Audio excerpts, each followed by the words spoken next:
Nurcan Hanım hoş geldiniz. Hoş bulduk. Şimdi siz bir diş hekimi öğrencisi annesisiniz. Evet. Bundan yaklaşık 3 hafta önce kliniğimize geldiğinizde bana muayene olduğunuzda oldukça endişeleriniz vardı ve bu hastalık sizi oldukça zorluyordu. Diğer tedaviyi merak eden insanlara rehber olması açısından öncelikle bu hastalık size ne gibi sıkıntılar yaşatıyordu ve siz ne gibi çözümler aramaya çalıştınız? Evet. Bunları güzelce anlatabilirseniz böyle. Evet. Uyku apnesi sorunuyla uzun süredir uğraşıyorum. Sırt üstü yatamıyordum. Yani son 1-2 yıldır şikayetlerim daha da arttı. Ve bir arayışa geçtim doğal olarak. Horlamanızdan evdekiler çok rahatsız oluyor muydu? Evet, eşimi rahatsız ettiğim için vicdanen rahatsızdım. Evet.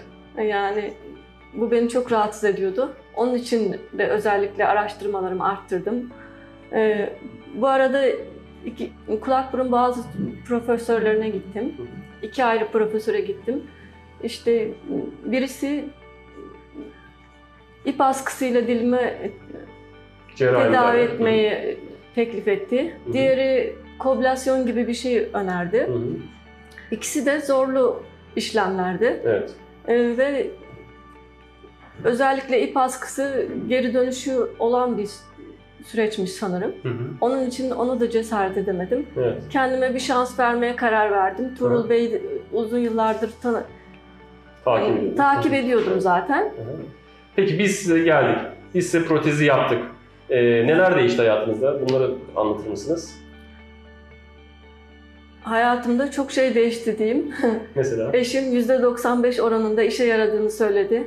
Bu alet gerçekten işe yaradı dedi. Hatta sabah bile konuştuk. Yani bu kadar işe yaramasını beklemiyorduk doğrusunu isterseniz. Evet. Aslında bu çok etkili bir yöntem. Evet, alışma sürecindeyim ama yani çok memnunum. İstediğim yere alıp gidebiliyorum. Evet. Taşıması kolay, çok güzel bir aparat yani. Diğer zorlu işlemlere hiç gerek yok. Sadece uyurken takıyorum, kullanıyorum. Evet. Yani ben 2 tane doktor annesi olarak çok memnunum ve insanların korkmadan kendilerine bir şans vermesini rica ediyorum yani.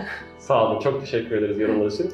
Artık bir sonraki kontrolde görüşmek üzere. Sağ olun. Tabii ki, teşekkür ederim.